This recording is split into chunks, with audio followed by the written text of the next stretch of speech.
Hey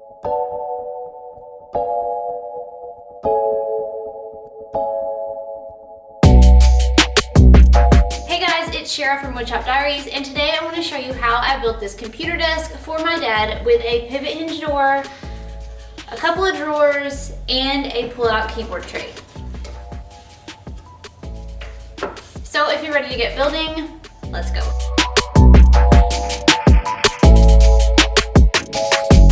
If you've seen several of my latest videos, you'll know that I'm kind of building a series of projects for my dad's office space. It started last year with this modular filing cabinet console, and then a few weeks ago I built a table-desk combo, and then this open shelf with storage piece. And now he's getting a new computer desk so that everything in his shop matches. There may be a couple more pieces in this series later, but I'll have to confirm details with my mom first, as she's in charge of the office aesthetics.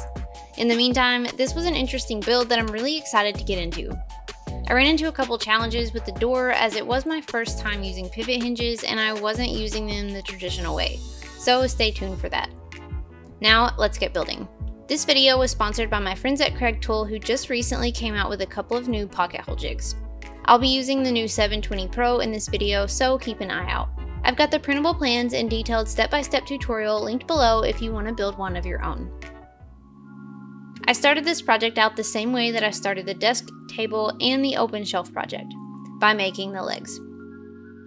I made identical legs for all three of these projects, so this process may look familiar if you've seen any of those videos. I trimmed down my 2x4 boards to 32 inches, then glued them together into 8 total pairs to make 8 total legs for this desk.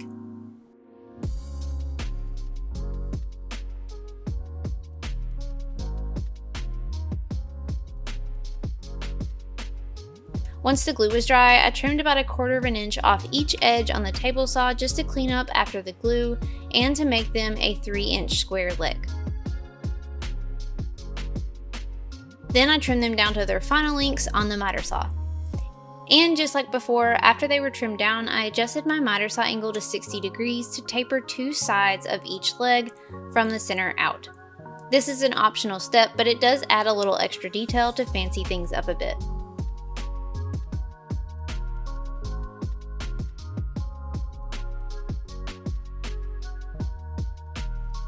After all 8 legs had been tapered, I cut down some 2x2s and some 3/4 inch birch plywood panels to use for the sides of these desk cabinets. If you want to learn more about how I cut down my plywood sheets, I have a video that I will link below.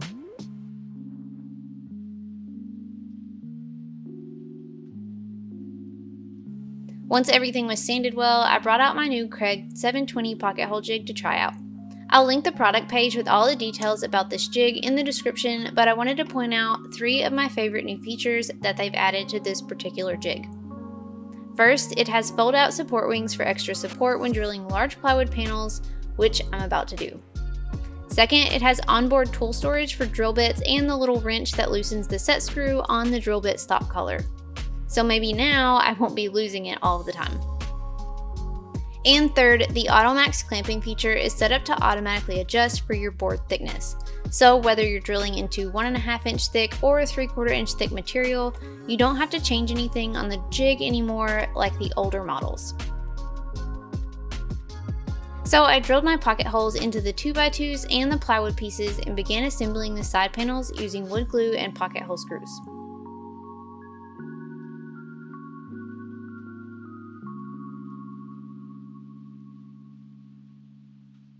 I've mentioned this before, but I prefer using wood glue and 1 pocket hole screw with 2x2s because I've had issues with them splitting when I use 2 screws. But you can use 2 screws here if you'd prefer, or a different joinery method altogether.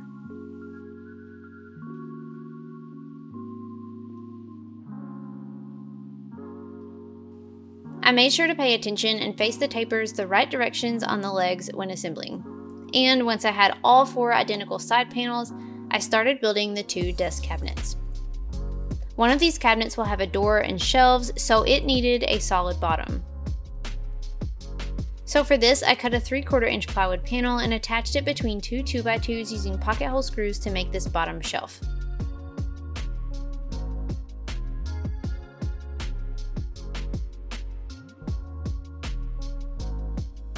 Then I assembled the door cabinet using this bottom shelf at the bottom and 2x2s at the top.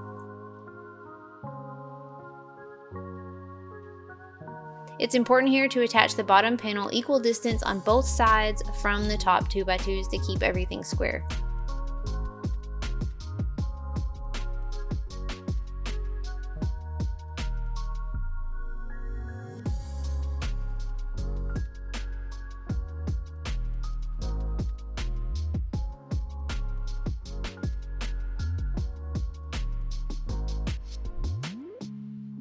Once that cabinet was assembled, I repeated the process for the second cabinet, only this time I just used 2x2s because there's no need for a solid bottom since this cabinet will just have drawers.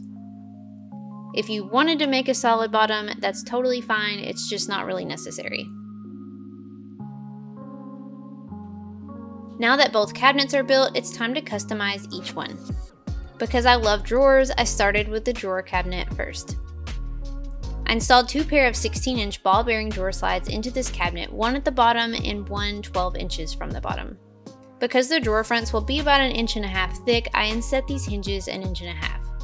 If you want to learn more about how to build and install drawers and drawer slides, I will link a detailed guide in the description below.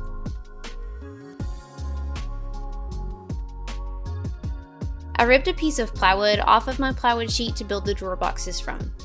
I trimmed these drawer box pieces down to size on the miter saw and then cut a dado in them for the 1/4 inch plywood bottom that I will add later. I edge banded the tops of the drawer box pieces just to give it a cleaner look, and then I drilled pocket holes in the front and back pieces. Then I assembled using pocket hole screws and installed a 1/4 inch plywood bottom before adding the last piece.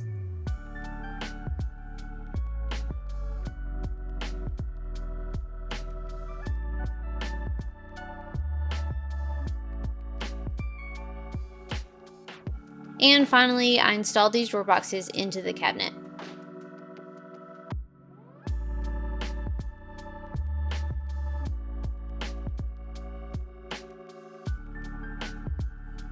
If you're curious about the sizing and spacing here, all of the dimensions for this project can be found in the plans linked below.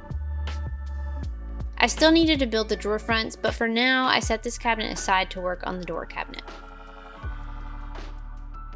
The door cabinet will have a shelf or 2 installed in it, so to give my dad some options on where he wanted these shelves to go, I used my Kreg shelf pin jig to drill shelf pin holes in this cabinet so that he can have adjustable shelves. I drilled holes in each side along the back edge, and then I used a spacer block to drill holes about 7 inches from the front edge on each side. Then I started working on the door.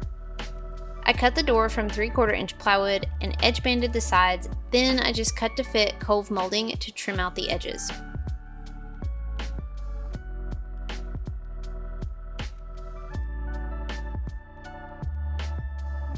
I glued these pieces onto the front and used some painter's tape to hold them in place while the glue dried.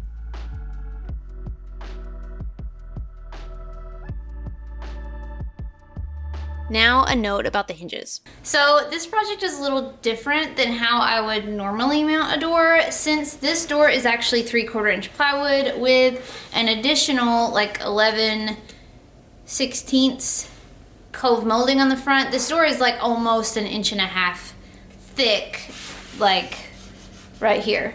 So a normal concealed hinge would not work here because it would not allow for the thickness of the molding. It would if it was a overlay door, but since it's inset, it's just not gonna work. So I picked up a couple of pivot hinges. So technically it's supposed to go on the, it's supposed to mount on the back side here and pivot on obviously this little rod.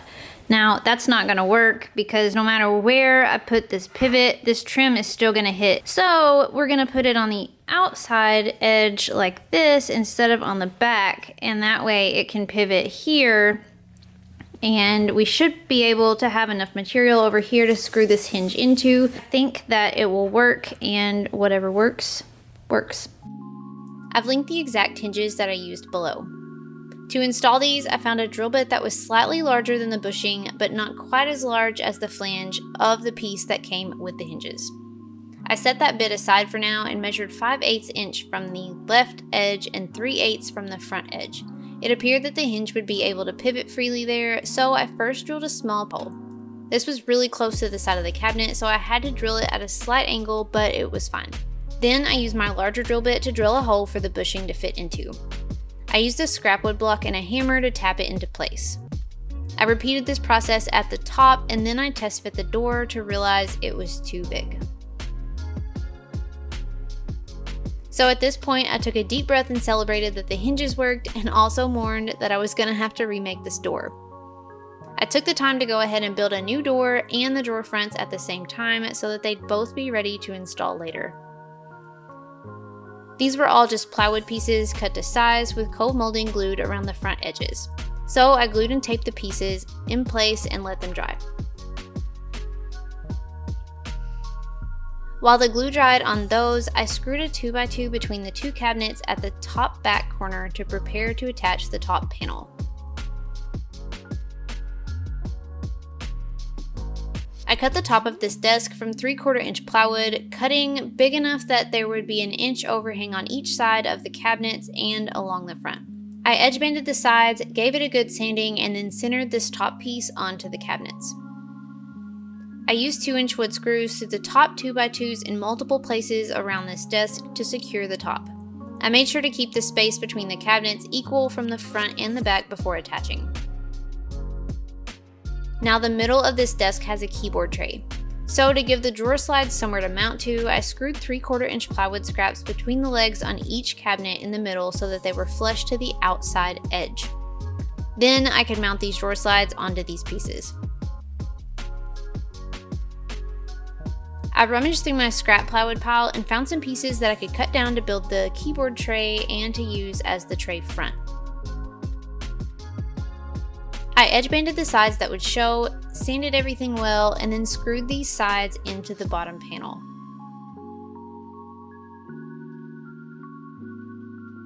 Now I needed the bottom of this tray to be 4 1/8 inches from the top edge. So I cut some scrap blocks to help me clamp the tray in position while I screwed it into the drawer slides.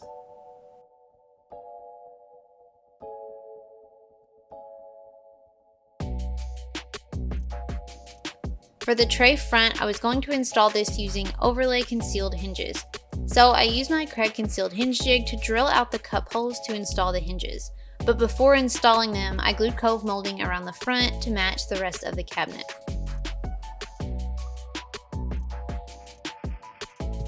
The last detail that I added was just lining the left and the right side of the desk with cove molding to match the drawer and the door fronts. I just glued these pieces in place. While the glue dried on that, I went ahead and installed the drawer fronts using screws through the inside of the drawer boxes to attach them. And then I installed the door onto the pivot hinges. I screwed the bottom hinge into the door first and then pushed the door into place into the top hinge.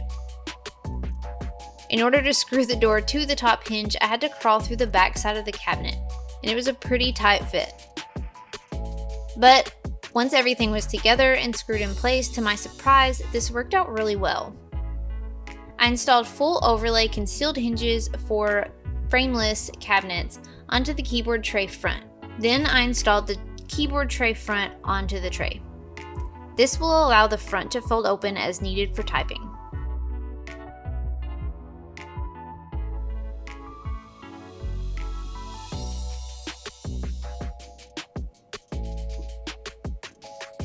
Once everything was dry and well sanded, I applied 3 coats of polyacrylic to the desk, added some handles, and then cut 2 1/4 inch plywood panels to staple onto the back of each cabinet.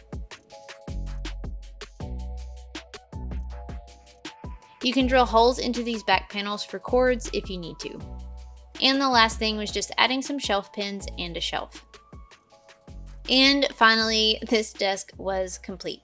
This project had several steps, and there was a lot of back and forth waiting for glue to dry and moving on to the next thing and then coming back and fixing the last thing, but altogether it was actually a fairly easy build. I learned something new using pivot hinges for the first time, and I really enjoyed designing this desk to match the last 2 pieces that I've built for Dad's office. I really hope you've enjoyed this whole matching series, and if you haven't seen the others, be sure to check those out next. If you've enjoyed this project, I would love it if you'd subscribe so you don't miss out on what's coming next. There may or may not be more pieces in this matching series coming soon. Anyway, thanks so much for watching, and until next time, happy building.